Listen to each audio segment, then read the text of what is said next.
대서장 161번째 시간입니다. 대서장도 이번 시간 아니면 다음 시간까지 하면은 끝이 납니다. 오늘이 161번째인데 오랫동안 한 것 같아요. 161시간 하려면 3년 넘게 걸리는데 제가 지금까지 해온 경험으로 보면 마지막에는 지금까지는 이제 편지글로 가르침을 전했던 이 대상이 전부 이제 이 거사님들이었는데 마지막에 이 64, 65는 스님들한테 이제 편지글로 가르침을 전한 내용입니다. 64 성천교 화상에 대한 답서. 보통 우리가 이제 화상이라고 그럴 때는 이 화상이라는 말이 어떤 이 스님 또는 어떤 선지식 그걸 화상이라고 부르죠. 근데 이제 우리 시골에서 자랄 때 보면 이 화상아 이렇게 조금 뭐라고 약간의 어떤 비난이라든지 낮춰 부르는 때 화상아 이랬어요. 이 화상아 이렇게 했는데 이 화상인지 그것까지는 제가 모르겠습니다. 그럴 수도 있겠다 싶어요. 왜 그러냐면 우리 조선 500년 역사는 불교를 억압하는 역사였잖아요. 스님들이 또 천민이었습니다. 천민. 계급으로는 천민이었어요. 그러니까 사대문 안에도 못 들어가고 이랬는데, 그러니까 이제 이 스님들을 높여서 부르는 이 화상이라고 하는 게 조선시대 때는 좀 이렇게 원래는 높여서 부르는 말이거든요.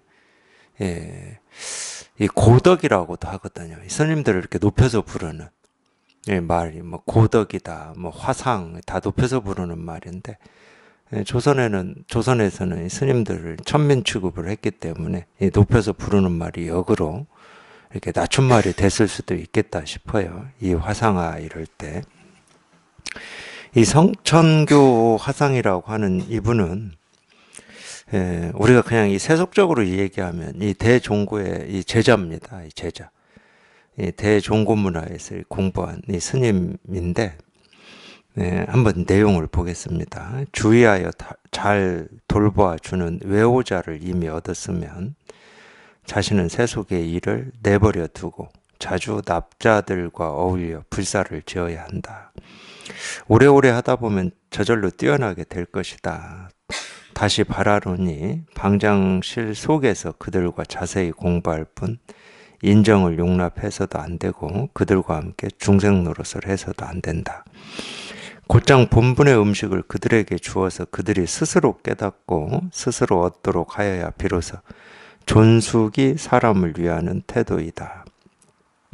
만약 그가 머뭇거리고 의심하며 알아차리지 못하는 것을 보고서 즉시 그에게 설명해 준다면 비단 그의 눈을 벌게 할 뿐만 아니라 또한 자기의 본분에서 나온 솜씨마저 잃어버릴 것이다. 법을 전해줄 만한 사람을 얻지 못해도 우리의 법에 대한 인연이 다만 이러할 뿐이요. 만약 한 개나 반 개의 본분인이라도 얻는다면 또한 평소의 뜻과 바람이 헛되지 않을 것이로다. 그러니까 이 자기 문화에서 공부를 한 이 성천교라고 하는 이 스님이 이제 이 방장으로 지금 이 법을 전화로 방장으로 나가는 거겠죠. 내용이 그렇습니다. 내용이 나가서 법을 펼치는 그런 일을 하고 있나 봅니다. 막 시작을 했나 보죠. 그러니까 거기에 대해서 가르치는 사람, 선지식이다면 어떤 거를 해야 되는지 이런 당부의 이야기인데 저는 이게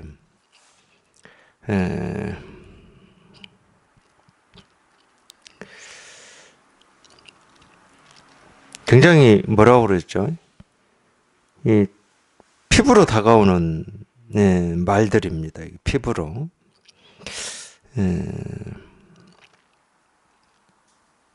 내용을 보면은 주의하여 잘 돌봐주는 외호자를 이미 얻었으면 이건데 외호자는 이게 무슨 얘기냐면 굳이 얘기하면 이제 요즘에는 이제 절로 치면은 화주예요, 화주 절로 치면은 그러니까 이 절 운영이라든지 또는 뭡니까? 하여튼 이 법이 펼쳐지려면은 어쨌든 이게 운영이 돼야 될 거 아닙니까? 운영이. 그러니까 이 운영을 이렇게 담당하는 그걸 뭐 보시라고 해도 좋지만 이때는 보시만 가지고는 안 됐습니다. 왜냐하면은 지금은 이제 이 종교가 권력으로부터 이렇게 독립이 돼 있고 분리가 돼 있지만 당송 때만 해도 종교가 권력하고 분리되어 있질 않아요. 성적을 주고 박탈하는 것도 이 왕의 그 뭐 권한이라고 해야 됩니까? 그러니까 스님을 인가해주고 너 스님 안 돼 하고 성적을 박탈하는 것도 이 왕한테 달려 있었어요. 그래서 보면은 이 당나라 때 크게 두 번의 분란이 있었습니다. 분란이라고 하는 건 뭐 다른 거 아니에요. 이 절을 다 폐쇄시켜 버리고 스님들 성적을 박탈하고 절에서 일하는 사람들 뭐 다시 그 노비면은 다시 절 밖에 이제 뭐 다른 사대부나 국가의 노비로 다시 이렇게 환치시키고 뭐 이런 일이 있었어요. 그래서 스님들이 성적을 박탈당하니까 어쩔 수 없이 머리 기르고 평상복 입고 뱃사공 하는 스님들도 있었고 그러니까 이제 우리 환속한 이 제가자들처럼 이렇게 살 수밖에 없었던 때가 있었습니다. 이 절 소유의 토지도 다 몰수해 버리죠.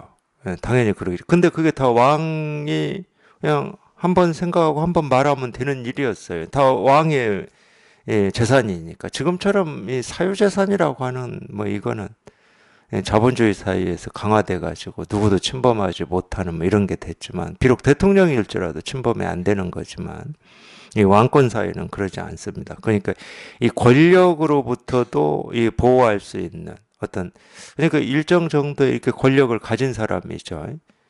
그런 분들이 꽤 뭐 외호자 역할을 했는지는 모르겠지만 예를 들면은 이 황벽을 스승으로 모시고 자기가 부임받은 고장마다 모시고 다니면서 가르침을 청하고 그 가르친 거를 또 적어서 남긴 이 배유라고 하는 이분도 관리였습니다. 나중에 이제 이 재산까지 했는데 그분이 이 황벽의 이 가르침을 기억해서 적어가지고 지금까지 전해진 책이 전신법요하고 완능록이에요.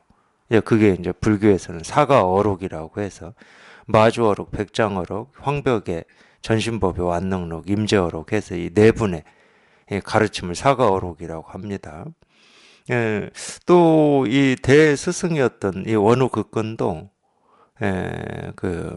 이 무진거사라고 정상현 거사인데 이분도 재산까지 지낸 분이거든요. 이제 이런 분들이 어떤 이 권력으로부터 이렇게 좀 그런 어떤 이 법을 이렇게 펼칠 수 있는 뭐 절이라든지 그런 선지식을 이렇게 보호해 줄 수 있는 그래서 이제 외호자라고 그럽니다. 이게 이제 왜 나왔냐면은 이 법이 펼쳐질 인연이 그만큼 쉽지가 않다 그러면서 네 가지가 갖춰져야 이 법을 펼칠 수가 있다. 첫 번째가 외호자예요. 이걸 보호를 해주지 않으면은 뭐 모일 수가 없으니까. 예를 들어서 꼭 절이 아니어도 되는데 어쨌든 모여져야 되는데 모일 수가 없잖아요. 세 가지는 다 기억은 안 나는데 이 한자로 어떻게 표현했는지는 모르겠지만 외호자가 있고 또 절대적으로 필요한 두 가지가 있어요. 하나는 선지식이죠. 법의 안목을 갖춘 선지식이 있어야 되고 선지식만 있으면 뭐 할 겁니까? 아무리 안목이 깊고 다 갖추고 있다 하더라도 선지식만 있으면 그냥 자기 혼자 살다가 죽어야 돼요. 그러니까 배우겠다는 뜻을 가진 분들이 있어야 됩니다. 정말로 이 병을 치료해 보겠다. 내 병을 내가 치료해 보겠다. 정말 이 불법을 나도 한번 깨달아 보겠다라고 하는 이 두 가지는 반드시 있어야 되는 거죠. 반드시. 그러니까 이 화주라고 하는 이 역할, 이 개념도 이 외우자라고 하는 것도 이 시대에 따라서 역사에 따라서 좀 다르기는 해요. 물론 이제 지금도 아무리 자본주의 사회고 민주주의 사회다 하더라도 종교는 이 외우자를 필요로 하죠. 조직을 갖추면 외우자를 필요로 합니다. 그러니까 지금의 종교도 권력하고 유착하기 위해서 참 애를 많이 쓰겠죠. 뭐 저는 당연히 그럴 거라고 봅니다. 당연히. 그게 어떤 면에서는 이 자기 종교를 유지하고 확장하는데 어마어마한 도움이 되고 힘이 되기 때문에 그럴 겁니다. 또 권력을 가진 사람들도 이 종교가 필요하죠. 그게 표로 바로 연결이 되기도 하고 이러니까 필요합니다. 그래서 아마 유착은 없을 수가 없을 거예요. 근데 그거는 우리가 똑같이 외우자다라는 말을 쓸 수는 있겠지만 우리가 이 외우자라는 말을 쓸 때는 어떤 조직이 유지되는 걸 위해서 이 외우자라는 말을 쓴 게 아닙니다. 이런 이 석가모니 부처님의 이 가르침이 펼쳐질 수 있는 이거를 얘기하는 거죠. 그러니까 도량이라고 하지 않습니까? 도량은 도장이라는 말인데 그걸 양으로 발음하는 겁니다. 도장이라는 말은 도가 있는 곳이에요. 도가 살아서 숨쉬는 곳이야. 이 법이 살아서 숨쉬는 곳이야. 이 법이 살아서 숨쉬려면 반드시 승단이 있어야 되는 거예요. 이 승단이라고 하는 것은 이 법을 가르칠 만한 안목이 있는 선지식과 그런 이 법을 배우고자 하는 학인이 있어야 된다는 거. 그게 승단이거든. 그게 없으면 이 도량이 될 수가 없는 겁니다. 근데 그런 거를 펼칠 수 있게 이렇게 보호하고 지켜주는 걸 사실은 외우자라고 그러는 거죠. 이 건물이나 재산이나 신도 지켜주는 걸 외우자라고 할 수는 없죠. 물론 이제 이런 말을 쓸 수는 있어요. 그 입장에서는. 근데 이제 여기서는 그런 뜻은 아닙니다. 근데 성청규라고 하는 이 스님을 잘 돌봐주는 외우자를 이미 얻었으면 이제 이런 인연이 있었나 봅니다. 네. 자신은 세속의 일을 내버려 두고 자주 납자들과 어울려 불사를 지어야 한다. 뭐 선지식이 할 건 이거밖에 없으니까. 그러니까 이제 지금의 이 주지하고 이때 이 당송, 이 송때는 또 당나라 때하고 좀 다르는데 이 선종에서는 다른 거는 뭐 제가 뭐 얘기할 거 없고 선종에서는 주지는 방장입니다. 선종에서는 주지로 나가려면은 당연히 이 법을 펼칠 만한 이 안목이 있어야 주지로 나갈 수가 있는 거였어요. 그러니까 그때는 이 주지라는 말은 그냥 방장이에요, 방장. 그러니까 이 주지로 나가면 이 절 살림은 신경 안 쓰는 거예요. 그거는 이제 절 살림을 맡은 사람한테 맡기는 거죠. 물론 이제 신경을 안 쓰지만 당연히 주지니까 이 대법어를 보면 대스님도 그렇게 얘기를 하거든요. 당부는 해요, 이렇게. 이 절 살림을 맡은 사람한테 당부를 해. 가장 이 당시에 큰 당부가 그거더라고요. 밥을 모자라게 하지 마라. 이 당시에는 그게 큰 당부더라고. 밥은 항상 넉넉히 하라는 거예요. 근데 이때는 그럴 수밖에 없었던 게 지금은 다르죠. 우리 다른 집에 우리가 손님으로 갈 때 또는 어떤 잔치를 할 때 옛날에 이제 저희 시골에서 잔치할 때는 뭐 상을 치르거나 결혼식을 올리거나 마당에서 했잖아요. 저 어릴 때는 그런 풍경을 자주 봤습니다. 몇 명이 올지 몰라요. 근데 지금은 몇 명이 간다라고 미리 알리지 않으면 그건 예의에 어긋납니다. 근데 그때는 뭐 그런 개념이 없었어요. 몇 명이 올지 몰라. 그러니까 막 하는 거야. 그냥 무조건 넉넉하게. 굶으면 안 돼. 잔치하는데 상치르거나 결혼식 하거나 뭐 환갑잔치 하는데 음식이 부족했다. 이거는 큰 수치였죠. 그러니까 당연히 옛날 절도 지금은 뭐 전화하고 뭐 간다 안 간다 밥은 먹는다 안 먹는다 이러지만 옛날에는 안 그랬을 거잖아요.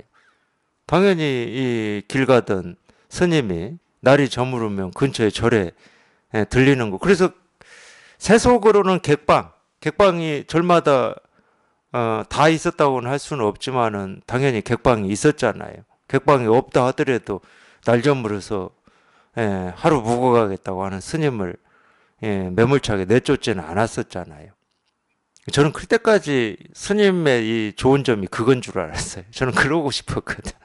내가 이 중은 아니어도 그냥 어디 정해놓지 않고 그냥 제 꿈이 그거였다니까. 10대 때도. 참, 그러니까 한량은 한량이야.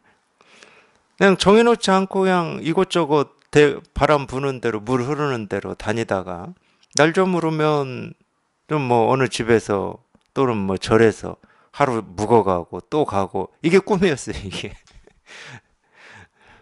그래서 저는 절은 그런 줄 알고 스님 되는 걸 심각하게 고민해 본 적도 있었어요. 절은 그렇다고 들었으니까 그냥 날 좀 물어서 가면 밥 주고 더군다나 노잣돈까지 준다고 제가 들었거든요. 그래서 그런 줄 알고 나도 스님이나 한번 그게 딱 맞는데 근데 스님을 출가를 제가 고민을 했다가 포기한 여러 이유가 있는데 다른 이유는 모르겠고 새벽에 일어날 자신이 없었어요. 새벽에 뭔 일을 하겠어.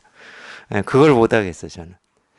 그래서 그건 포기했는데 드라마나 이런 걸 보면은 제일 좋은 게 그거였어요. 그냥 어디 정해놓지 않고 그냥 그냥 자기 마음껏 그냥 이렇게 다니는 뭐 이런 거 있잖아요. 예를 들면 김시습 있잖아요. 김시습. 나는 그게 정말 부러웠어요. 그 다음에 그 누굽니까? 우리 드라마에도 나왔었는데 이 대상 있잖아요. 옛날에 이 보부상 중에 이렇게 제일 우두머리 대상 누구 있었잖아요. 드라마에도 나왔어요. 상도에 나왔는데 그 사람이 세간에 자기 일을 물론 이제 그것도 자기가 판단한 거고 결정한 거지만 제일 큰 상단을 이루고 그걸 다 물려주고 자기는 관여하지 않고 산천유람 하는 그 모습이 마지막 장면이거든요. 정말로 제가 해보고 싶은 게 저거였는데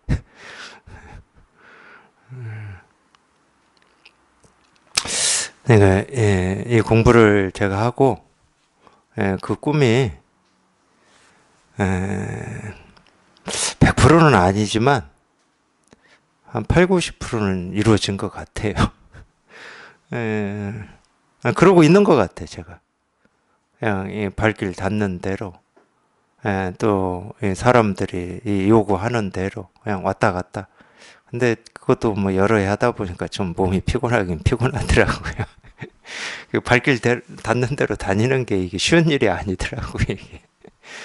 그것도 꿈꿀 때는 쉬운 일인 줄 알았는데 직접 해보니까 그렇게 쉬운 일은 아니에요. 물론 다른 일에 비해서는 훨씬 뭐 이렇게 어려운 일은 아닌 것 같아요. 그래서 솔직히 말씀드리면 저는 제가 하고 있는 지금 이 일에 굉장히 이렇게 만족을 하는 편입니다.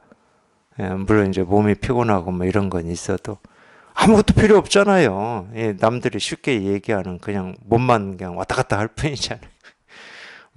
뭘 들고 다니는 게 없어요. 들고 다니는 게 무슨 도구가 필요한 것도 아니고 더 심하게 얘기하는 분들도 있더라고. 입만 들고 다닌다고 그러더라고.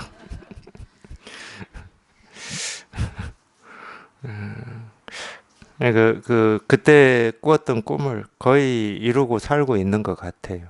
그래서 외우자 얘기하다 거기까지 갔네요. 외우자. 자신은 세속의 일을 내버려 두고 자주 납자들과 어울려 불사를 지어야 한다. 선지식이 할 건 그거밖에 없습니다. 그러니까 선지식이죠.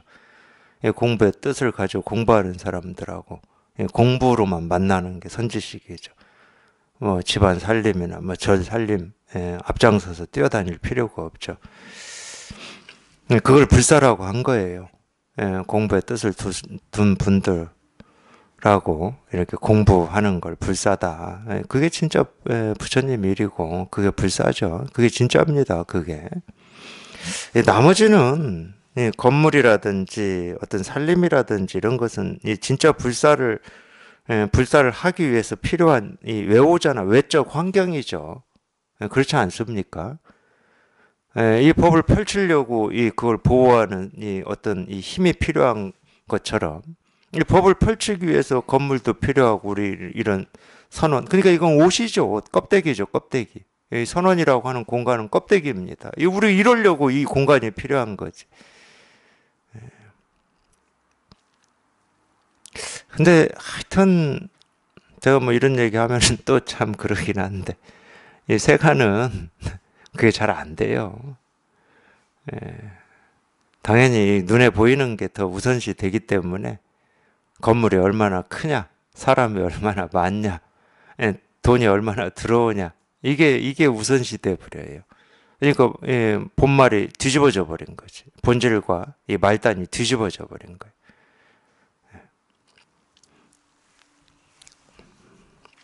그건 다 불사를 위해서 필요한 건데 필요한 이 도구와 수단이 본질이 인 것처럼 이런 착각을 해버리는 거죠. 진짜 불사는 이런 가르침이 펼쳐지고 또 다른 말로 하면 이심전심으로 공부하는 분들의 마음의 등불이 밝혀지는 이게 진짜 불사죠. 오래오래 하다 보면 저절로 뛰어나게 될 것이다. 이면은 분명합니다.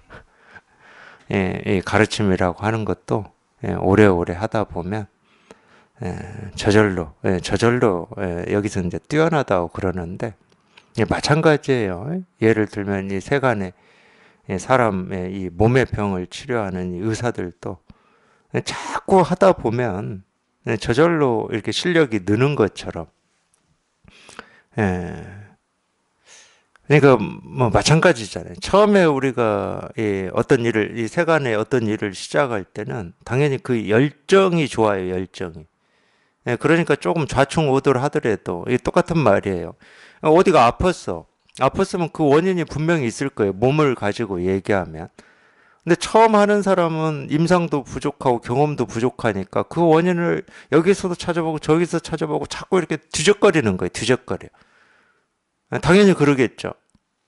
근데 이렇게 오래오래 하다 보면 이제 그게 너무 그 병이 딱 나왔을 때 이 원인은 이거 그냥 곧장 가는 거예요. 곧장. 뒤적거릴 필요가 없어. 그냥 곧장 가는 거예요. 곧장 가서 거기를 딱 쳐버리는 거지. 마음 공부도 똑같아요. 마음 공부도. 그러니까 우리가 이 견성, 이 실상에 한번 이렇게 통했다고 해서 그런 안목이 생기냐? 절대 안 생겨. 자기 스스로 일도 마찬가지라니까. 이걸 우리가 체험했다 하더라도 우리 세간에 살거든요. 우리가 이 세간의 이 담장을 높이 쳐가지고 그 안에서 사는 사람들이 아니야. 당연히 세간에 살아요. 그건 자기 의지와 상관없이 보고 듣고 느끼고 경험하고 온갖 일들을 접한단 말이에요. 그러다 보면은 당연하게도 우리가 50년, 60년을 분별 망상 속에서 살았고 습으로 살았는데 당연히 습이 발동이 되죠. 이럴 때 이제 안목의 차이가 나오는 거예요.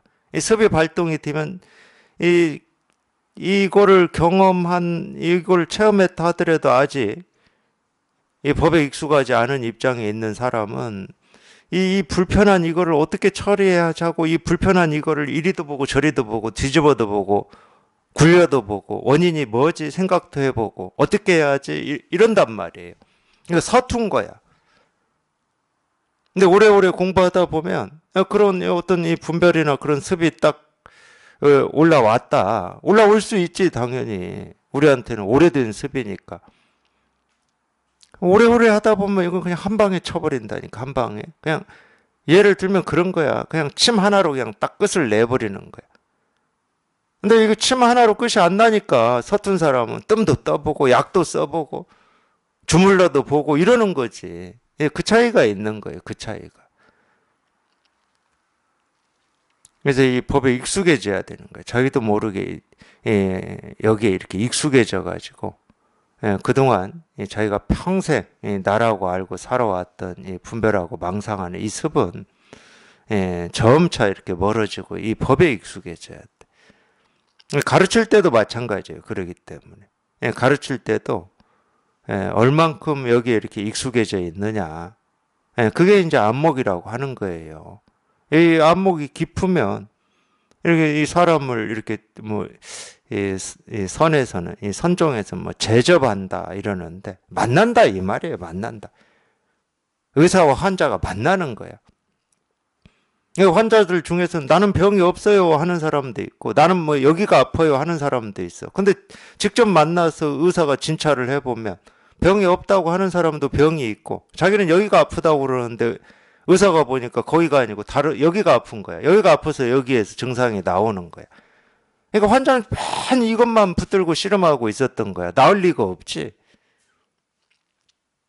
그런 안목이 생겨요. 안목이. 그래서 이 안목이 깊은 이 선사나 이 부처님이나 조사들 앞에서 아무리 뭐 이리저리 뭐 자기 자랑을 해봐야 소용이 없어. 뭐 아프지 않네, 아프네 해봐야 소용이 없다니까 실제로는. 아프지 않다는 말을 아픔을 아프지 않다라고 표현하는 거니까.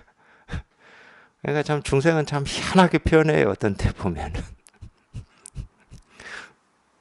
아픔을 아프지 않다고 표현하는 거니까. 나는 문제 없어요라고 표현하는데 문제 있음을 문제 없어요 하고 표현하는 거니까. 조조한테 찾아온 그 스님처럼 한 물건도 가지고 오지 않을 때는 어떻습니까? 이렇게. 자기가 뭘 들고 있는데 자기는 한 물건도 없다고 표현하는 거야. 참 재밌죠. 그러면 곧장 그걸 쳐버리는 거예요. 그걸. 돌아가질 않아. 그냥 곧장 그걸 쳐버리는 거예요. 그냥 나오는 그 자리를 딱 쳐가지고 병을 없애버리는 거예요. 이거는 어쩔 수가 없어요. 시간이 걸립니다. 오래오래 해야 이제 그런 힘, 그런 능력, 그런 안목이, 물론 이제 그것도 지혜라고 할 수가 있죠. 그런 지혜가 나오는 거죠. 그 얘기예요. 오래오래 하다 보면 저절로 뛰어나게 될 것이다. 다시 바라노니 방장실 속에서 그들과 자세히 공부할 뿐 인정을 용납해서도 안 되고 그들과 함께 중생 노릇을 해서도 안 된다. 이 인정을 용납하는 것, 참 이것도 공부하는 사람이 넘어야 될 큰 언덕입니다. 참 이 인정이라고 하는 거를 우리가 세간에서 살 때는 인지상정이라고 그러죠. 인지상정. 인지상정이라는 말은 무슨 말이겠습니까? 사람이라면 당연히 있어야 될 정이라는 얘기예요. 사람이라면. 우리가 거기에 너무 세뇌가 돼 있어요.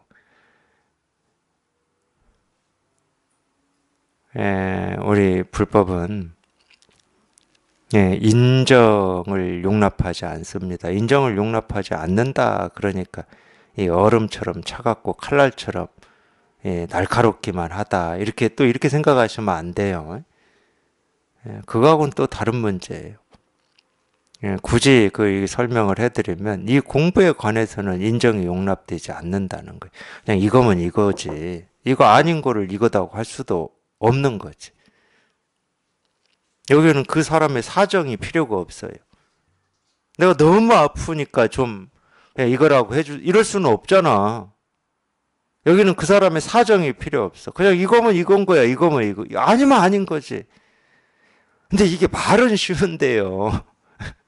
우리가 인정에 얽매여서 살아온 세월이 50년, 60년이잖아. 잠깐 사이에 번갯불이 번쩍하는 사이에 그 인정이라고 하는 게 딱 스며든다니까. 그걸 많이 경험을 했어요. 많이 겪었고 제가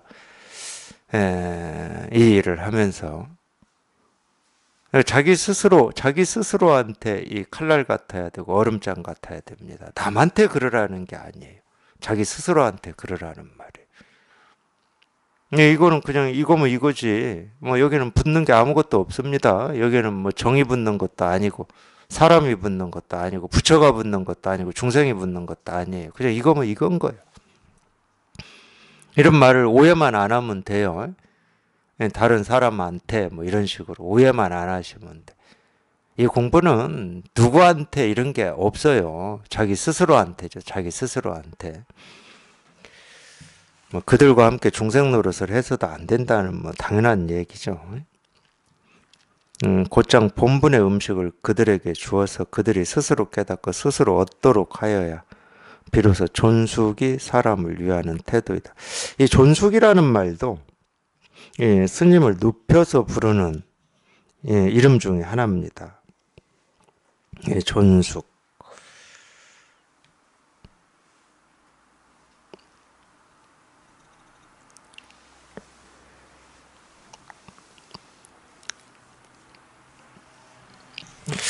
그래도 이때는 이 존숙이라는 표현을 스님을 높여서 부를 때 적어도 이제 이 정도 이 납자들을 가르칠 만한 이 안목이 있는 이 선지식들을 존숙이라고 불렀던 것 같아요. 이 선어록을 보면은 그 정도 되는 이 스님들을 이 존숙이다 이렇게 부르는 것 같더라고요. 물론 이제 그건 제가 이 선어록이나 이 대어록을 읽으면서 이 제 나름대로 이렇게 느끼는 겁니다. 그렇게 부르더라고. 이 선지식들을 존숙이라고 부르지. 아직 이 법에 이렇게 깨달음도 없고, 비록 깨달았다고는 하지만은 이런 이 법의 깊은 안목을 갖추지 않은 스님들한테 존숙이라는 말은 안 쓰더라고요. 그러니까 이제 그 정도 이 법을 펼칠 만한 안목이 되는 스님들을 이렇게 높여서 존숙이라고 부르는 것 같아요. 그러니까 이 방장이 이 법을 펼치는 사람이 사람을 위하는 태도는 이런 거다. 그냥 곧장 이 본분의 음식을 주어서 그들 스스로 깨닫고 스스로 얻도록 하는 게 방장이 가져야 될 이 태도다. 뭐 이런 말인데 당연히 뭐 이거죠. 곧장 가르쳐야 된다는 곧장. 두 번, 세 번, 두 마디, 세 마디 이 말로 하지 말고 이렇게 곧장 가르쳐라. 곧장 가르쳐서 그냥 곧장 깨닫게 해야 된다.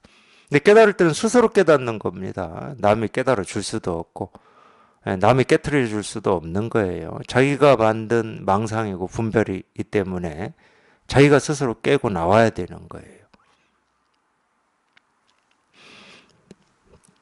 만약 그가 머뭇거리며 의심하며 알아차리지 못하는 걸 보고서 그러니까 이제 이런 때 인정이 들어가거든.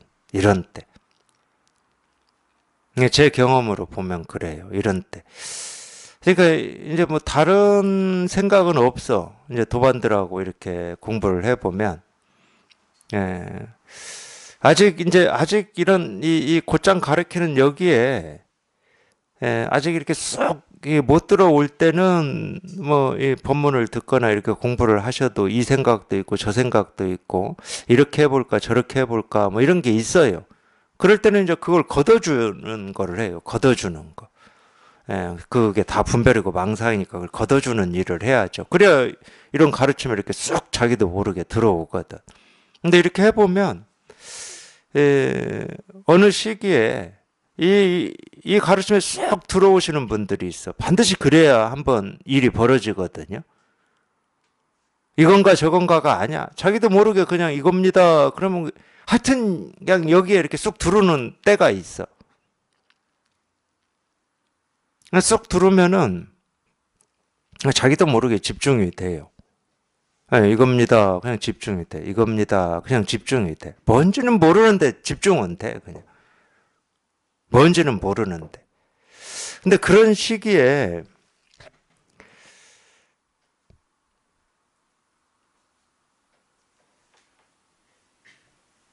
하여튼 비록 경계 체험이긴 한데 이런 거구나. 또는 일이었네. 이런 때가 있어요. 이런 때가. 그냥 거의 다 온 거야. 거의 다 오긴 왔는데 아직 말이 살아있는 거예요. 이런 거구나. 일이구나. 전부 그냥 마음 하나구나 하고 이 말이 아직 살아있는 때가 있어요. 이때 이걸 인정하면 안 됩니다. 중요한 일이에요, 이거는. 아직 말이 살아있거든. 이 말이 살아있다는 말은 생각이 살아있다는 말이고 알미 안 끊어졌다는 말이야. 알미 뚝 부러져 버려야 되는데 거기서 인정이 잘못하면 들어가요.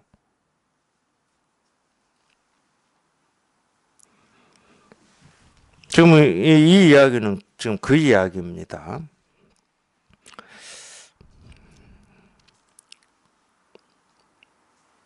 뭐 그 이야기만은 아니죠. 예, 머뭇거리고 의심하며 알아차리지 못하는 것을 보고서 설명해 준다 이런 거니까 또 말로 이렇게 설명해 주는 이거니까 설명해 준다면 비단 그의 눈을 멀게 할 뿐만 아니라 자기의 본분에서 나온 솜씨마저 잃어버릴 것이다. 그거는 뭐 둘 다 버리는 거니까 공부하는 사람도 버리는 거고 가르치는 사람도 안목이 버리는 거니까 그러니까 자기 스스로한테 정말 이렇게 냉정해야 되는 거예요. 정말 이 바늘끝 하나 들어가지 못할 만큼 냉정해야 되는 겁니다. 오로지 그냥 이 일이야 돼. 이거야 돼. 그러니까 이거 하나로 죽이고 살리고 다 해야 된다니까. 이 선지식이라면. 다른 무기는 쓸 필요도 없어. 다른 칼도 쓸 필요도 없어. 뭐 아무리 좋은 뭐 탱크가 나오고 기관총이 나와도 선지식은 그냥 이거 하나로 다 죽이고 살려야 돼. 죽일 때는 이거 하나로 다 죽여버려야 되고 살릴 때는 이거 하나로 다 살려버려야 돼요.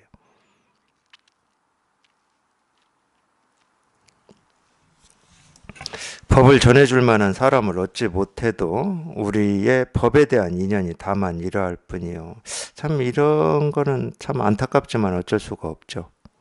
우리 법에 대한 인연이 뭐 이럴 뿐이 참 안타깝죠. 근데 이것도 어쩔 수 없는 겁니다. 이거는 반드시 궁합이 맞아야 되는 거거든.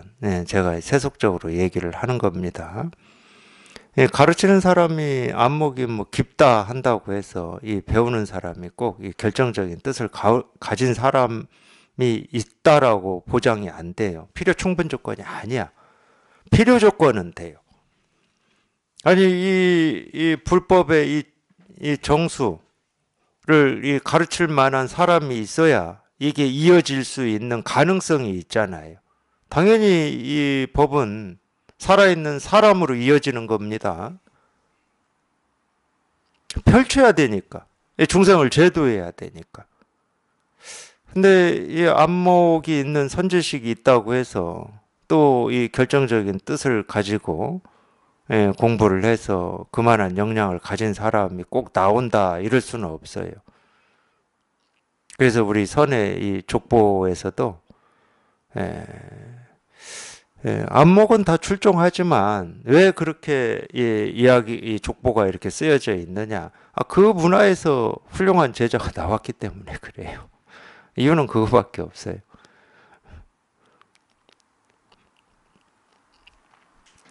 예를 들면 이런 겁니다. 제가 이 조조 문화에서 이 기라성 같은 선지식이 안 나왔다고 얘기하는 게 아닙니다. 조조나 마조 황벽, 마조 백장 황벽이나 조조하고 백장 스님하고는 사촌이거든요. 사촌. 그러니까 마조 문화의 사촌이 아니구나. 황벽이 작은아버지구나. 작은아버지. 마조 문화의 이 마조의 제자 중에 남전보원이라고 하는 이 제자가 조조의 스승이고, 마조 문화의 이 백장회라고 하는 이 스님 문화의 황벽이라고 하는 선사가 나왔습니다. 그러니까 황벽하고 조조가 사촌이네요. 사촌 형제입니다. 근데 우리가 보통 이 황벽 임제 해가지고 임제종을 이 족보로 외치겠습니까? 조조 문화에서도 훌륭한 이 선지식들이 많이 나왔어요. 많이 나왔는데 그 밑으로 눈 밝은 선지식 이렇게 법을 펼치는 분들이 드물었기 때문에 족보를 이쪽에 갖다 대는 거예요. 백장, 황벽, 임제, 임제 밑에 그 누굽니까? 흥화 존장. 이 밑으로 눈 밝은 선지식들이 쭉 나왔기 때문에 족보를 이쪽으로 대는 거예요. 조조가 부족해서가 아닙니다. 조주의 가르침을 보면은 훌륭하고도 훌륭해요. 근데 그거는 이 필요 충분 조건이 아니거든. 이제 뭐 그 얘기인데, 법을 펼치는 입장에서는 석가모니 부처님의 이 은혜에 보답하는 또 하나의 길이 뭐냐면 이 법이 끊어지지 않게 하는 거예요. 끊어지지 않게 한다는 것은 그만한 안목을 가진 이 제자를 만들어내는 겁니다. 근데 제자는 스승이 만드는 게 아니에요. 희한하게도. 스승은 도와줄 뿐이야. 예를 들면 이런 거예요. 연어가 멀리 바다에 나갔다가 알날 때 자기가 태어난 곳으로 돌아오잖아요. 그 앞장서서 길을 인도하는 연어가 있을 거 아니에요. 이 사람이 이 다른 연어를 이 본래 태어난 곳에 데려다 주지는 못합니다. 인도는 할 수가 있어. 근데 스스로 헤엄쳐서 그 자리까지 와야 되는 거예요. 그래서 이 제자는 스승이 만드는 게 아닙니다. 스승은 인도할 뿐이야. 안내할 뿐이야. 그것도 그러니까 인연이에요. 인연. 근데 이 석가모니 부처님 은혜에 보답하는 길 중에 하나가 그거죠. 이 법을 끊어지지 않게 후대에도 펼쳐질 수 있는 그런 안목을 갖춘 사람을 구하고 만들어내는 것. 그건 큰 은혜에 보답하는 길입니다. 근데 그게 어떤 의지나 뜻, 염원, 바램만 가지고 되는 게 아니거든. 그건 궁합이 맞아야 된다는 거예요. 가르치는 사람하고 이 불법을 정말로 이렇게 깊이 있게 끝까지 공부해 보겠다라고 하는 이런 뜻을 가진 어떤 학인, 공부하는 사람하고 이렇게 맞았을 때 그게 이루어지는 겁니다. 근데 역사적으로 보면은 그게 맞았을 때는 당나라 때 선종처럼 기라성 같은 선지식으로 이렇게 법이 이어졌고, 이제 송대에 가면은 이게 끊어집니다. 끊어져 가지고 살아있는 사람으로 이어지질 못해요. 그래서 선이 그때부터 이제 쇠퇴에 들어갑니다. 송대 때부터. 그것도 어쩔 수 없다는 거예요. 우리 법에 대한 인연이 다만 이러할 뿐이다. 근데 만약 한 개나 반 개 본분이라도 얻는다면 또한 평소의 뜻과 바람이 헛되지 않을 것이다. 이 선에서 이제 한 개 반 개라는 말을 쓰는데, 물론 이제 이 한 개 반 개라고 이 말이 이 중국 역사에서 이제 나오는데, 이게 제가 볼 때 한 개가 구마라집인가 그럴 거예요. 뭐 물론 제 기억은 정확하지 않습니다. 어쨌든 이 당시에는 이제 이 전쟁을 많이 했잖아요. 뭐 10만 대군을 보내서. 그러니까 중국이 우리나라를 이렇게 침략해가지고 군대를 보내서 뭐 전쟁 일으킨 것도 있지만, 중국은 동서남북으로 다 오랑캐라고 해가지고 이 외부에 적들이 있었습니다. 근데 이 한 개 반개는 동쪽, 북쪽, 남쪽이 아니고 이 서쪽, 우리가 쉽게 말하면 서역 지역에 있는, 그러니까 이 중국하고 어떤 이 유럽의 이 중간 지점에 있는 서역, 이쪽 역사나 이쪽 문화에 대해서는 우리가 사실은 잘 모릅니다. 우리가 학교 다닐 때 잘 안 배우는 역사예요. 이쪽 지역에. 근데 이 불교 역사를 공부하려면 그쪽 지역에 대해서 알아야 됩니다. 굉장히 불교 역사에서는 중요한 지역입니다. 그쪽이. 전쟁을 이 서역이라고 하는 곳이 이 중국에서는 왜 중요했냐면 실크로드 때문에 중요했습니다. 실크로드라고 하는 것은 그쪽으로 동서의 이 물류가 교환되는 거, 왔다 갔다 하는 곳이에요. 그러니까 이 지역을 지나려면 관세를 내야 될 거잖아요. 물건을 싣고 가는 사람도 세금 내야 되고, 저쪽에 실어 오는 사람도 세금 내야 되고, 사고 팔고도 세금 내야 돼. 이 서역이 한때는 그걸로 먹고 살았어요. 그 왔다 갔다 하는 이 상인들의 세금으로 먹고 살았어. 이거 부유했죠. 부유하니까 문화적으로도 융성했습니다. 그 당시에 이제 문화가 이 불교였어요. 불교. 그러니까 이 불교로만 보면 이 선진국이 서역이었어요. 이 중국하고 그쪽 이 중간에, 중국 입장에서 보면 중간이고 이 입장에서 보면 중국이 외곽이고 뭐 그럴 건데, 근데 이쪽에 이제 불교가 이 선진국이었기 때문에 이 전쟁을 일으켜서 이쪽 지역을 중국이 이 영토를 확보를 하고 뭐 노비를 끌어오고 하더라도 그 당시에 유명했던 이 스님들 있잖아요. 이 불교 공부를 깊이 한 스님들은 모셔왔어요. 물론 포로는 포로인데 모시는 포로지. 안 죽여. 절대 죽이질 않지. 쉽게 얘기하면 이거지. 쉽게 한번 얘기해 볼게요. 그 사람들이 미국에 있어가지고 참 안 돼. 미국이 우리나라를 침략했어. 그래가지고 영토도 다 확보하고 그냥 다 했어. 근데 거기 BTS가 있어. BTS 죽이겠습니까? 그냥 생포해 가가지고 미국에서 공연시킬 거 아니야. 구마라집 그렇게 잡아온 겁니다. 구마라집을 이 중국이 그렇게 잡아온 거예요. 잡아와가지고 강제로 결혼도 시키고 구마라집은 승려였거든. 서역의 승려였어요. 유명한 승려였어요. 강제로 결혼시켜가지고 이 경전 이 번역을 시켰어요. 이 황제가. 그래서 구마라집이 그 번역을 한 건데 그때 잡아왔는데 하나는 온전하고 하나는 좀 이 다리에 이렇게 장애가 있었어요.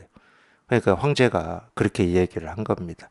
내가 이 한 개 반 개 얻으려고 10만 대군을 그쪽까지 보냈다. 사실은 이 두 사람 얻으려고 전쟁 일으킨 건 아니고 서역의 상권을 장악하기 위해서 전쟁을 일으켰어요. 중국 입장에서는 그게 굉장히 중요한 일이기 때문에. 근데 이제 이 사람들에 대한 예우죠. 내가 당신들 둘 내가 데려오려고 전쟁까지 일으켰다. 10만 대군을 일으킨 사람이다. 거병을 한 사람이다. 이게 예우죠, 예우. 그때 이제 이 한 개 반개라는 말이 나왔습니다. 그러니까 한 개나 반개 본분이라도 얻는다면, 그러니까 이제 좀 비유가 되잖아요. 정말로 이 한 사람 또는 이 반 사람 얻으려고 이 나라의 온 힘, 역량을 다 쏟았다는 거죠. 공부하는 사람은 그런 입장으로 해야 됩니다. 그런 자세로. 정말로 이 부처님이 깨달았다고 하는 이 마음, 이거 하나 깨달으려고 그냥 자기가 가진 온갖 것을 그냥 다 바쳐야 되는 거지. 그걸 이제 한 개나 반 개 본분인이라도 얻는다면 또한 평소의 뜻과 바람이 헛되지 않을 것이다. 그렇죠. 이제 공부의 뜻을 두신 분들은 물론 이제 제가 이렇게 하라고 할 필요도 없어요. 자기가 뜻이 있고 이런 설법을 듣다 보면은 자기도 모르게 자기가 가진 온 힘을 여기에 딱 기울이는 때가 있어요. 자기는 잘 몰라. 자기가 알려고 하지 마세요. 자기는 몰라요. 자기는 여기에 온 힘을 기울이는지 아닌지를 모른다니까. 그리고 그 시간이 얼마나 되느냐 그것도 몰라. 어떤 때는 그런 경험이 없으니까 저도 뭐 할 말은 없는데 그런 말이 있잖아요. 일주일 만에도 깨닫는다. 당연히 그거 가능한 겁니다. 그냥 자기도 모르게 여기에 온 힘이 기울어지면 일주일 안에도 충분히 이 일을 성취할 수가 있거든. 뭐 오래 걸린다고 되는 게 아니고 오래 가면은 집중도 흐트러져요. 우리 사람이잖아. 보고 듣고 느끼고 경험하는 게 있는데 그런 시간에도 보는 게 있고 듣는 게 있고 느끼는 게 있고 경험하는 게 있어요. 옛말이 딱 맞아. 쇳불도 뭐라고 그러죠? 뭐 그럴 때 빼라고 그러잖아요. 딱 달궈질 때 뭐. 딱 달궈질 때 그냥 곧장 그냥 딱 털고 일어나야 되는 거야. 딱 털고. 물론 그게 어떤 뜻으로 되는 건 아니야. 생각으로 되는 건 아니야.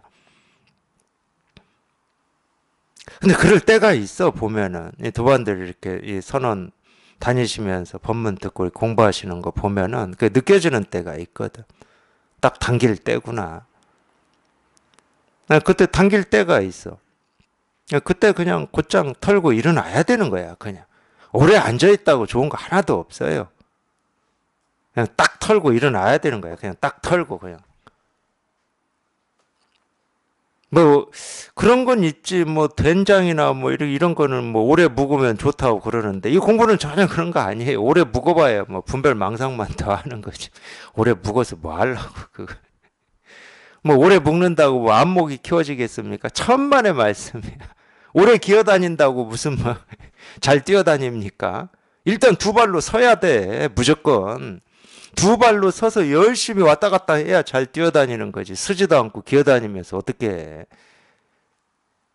뭐 5년 10년 기어다니봐야 소용도 없어. 오히려 안전뱅이 돼.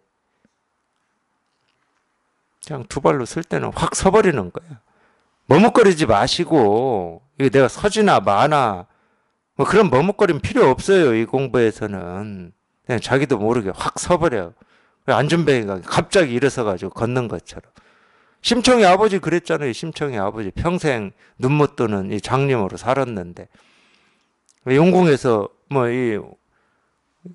온 나라의 이 장님들 다 불러서 뭐 잔치 베푼다고 하니까 뭐 어렵게 찾아갔는데 찾아가자마자 죽었다고 확신했던 심청이 자기 딸이 아버지 하고 부르잖아. 그때 그 심청이 아버지가 거기 생각했으면 눈이 떠지겠습니까?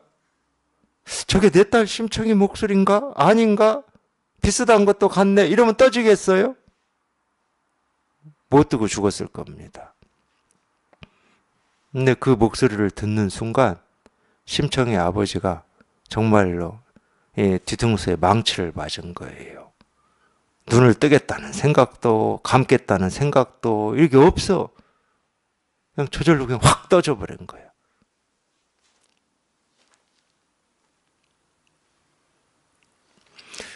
우리가 이걸 체험한다, 한번 깨어난다 하는 것도 똑같은 거라니까. 심청의 아버지 눈 뜨는 거하고 똑같은 거예요. 눈 뜰 때는 그냥 확 떠버리는 거야. 여기에서 그냥 확 떠버려. 여기서 그냥 확 떠버리면 되는 거예요. 생각할 필요가 없어. 생각할 틈이 없다니까.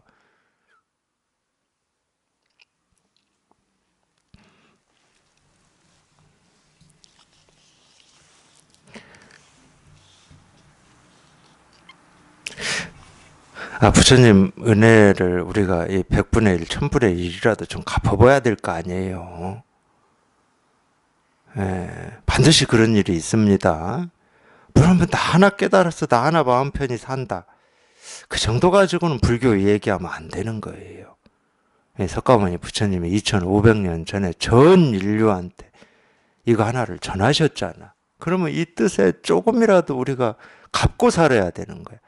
이럴 때 쓸 수 있는 말이 사람이라면이에요. 사람이라면 그 스승님의 뜻을 1000분의 1, 10,000분의 1이라도 갚아야 사람인 거지. 나 하나? 그거는 아닌 거예요. 사람이라면 그러려면 빨리 눈을 떠야 된다니까. 눈을 떠서 되든 안 되든 그건 나는 몰라. 알 수가 없어. 이 한 개, 반 개를 어떻게 할 수 있을지 없을지 나는 알 수가 없어. 내 뜻만 가지고는 되는 게 아니니까. 그래도 내가 그 조건은 만들어 놔야 될 거 아니에요. 나 스스로가 그 조건이 되지 않으면 아무리 뭐 아픈 환자가 찾아오고 뭐 석가모니 부처님 이 은혜를 조금이라도 갚아보겠다고 하는 사람이 구름처럼 모여도 아무것도 못 한다니까.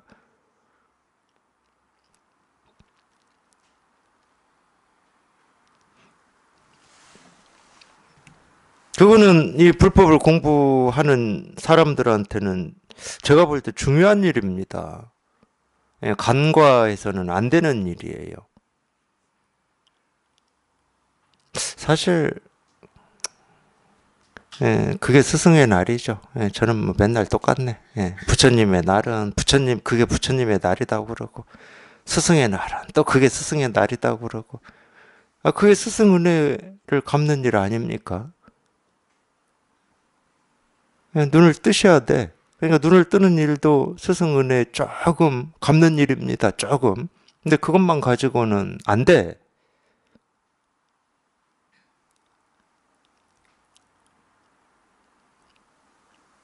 뭐 똑같을 수밖에 없어. 왜냐하면은 스승이 딱 우리한테는 한 분밖에 없는데 뭐. 한 분밖에 없다니까.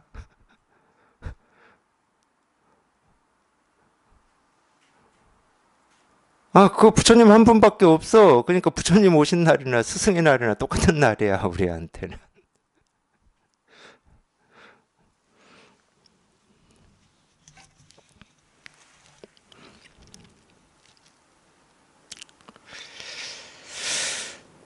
이 고산체 65 고산체 장로에 대한 답서, 65가 사실은 이 대서장, 마지막입니다. 마지막인데 이 65는 좀 내용이 길어요. 근데 이 고산주 장로라고 하는 사람은 누구냐? 이 장로는 또 스님을 높여서 부르는 이름입니다. 장로. 그러니까 우리 특히 이제 교회에서 이 직책 중에 장로라고 하는 직책이 있는데 그거 뭐 불교에서 쓰던 말입니다. 장로. 그 개신교 전유물이 아니에요. 원래 불교에서 쓴 말이에요. 장로라는 말은. 근데 이 고산처 장로라고 하는 분은 누구냐면 이 대종고의 이 제자 중에 동선 이 몽암 이 사학선사라고 하는 분이 있는데 이분의 제자랍니다. 그러니까 대종고 입장에서는 손상자예요. 손상자. 손자죠. 손자. 근데 이분도 뭐죠? 거기 이 주지로 나가는 거예요. 지금 이 손자가 주지로 나간다고 하니까 얼마나 할아버지 된 입장에서 뭐라고 그러죠? 물가에 애 내놓는 것처럼 그러겠습니까? 똑같아요. 참 저는 그건 똑같더라고요. 제가 제 스승님 문화에서 선언을 개원할 때 저는 몰랐어요. 솔직히 몰라요. 제가 그 입장이 아니니까. 저는 자식 입장이었으니까. 근데 제 스승님이 저한테 이런저런 당부의 말씀을 하시더라고요. 물론 당부하시니까 알아는 들었어요. 알아는. 무슨 말인지 알아는 들었어. 근데 알아듣는 거하고 직접 이렇게 선언을 열어서 도반들하고 이런 법회를 하고 법회를 이끌고 이렇게 직접 경험하는 거하고는 다른 일입니다. 저는 제가 선언을 열어서 도반들하고 공부하면서 제 스승님의 당부가 이렇게 경험하면서 새록새록 실감이 되고 느껴졌어요. 근데 제가 이제 이만큼 도반들하고 공부를 해서 그래도 이제 제 도반들 중에서도 좀 이 법을 펼칠 만한 역량이 되는 분들도 있습니다. 없는 거 아니에요. 있어요. 제 자랑이 아닙니다. 그분들 역량이죠. 근데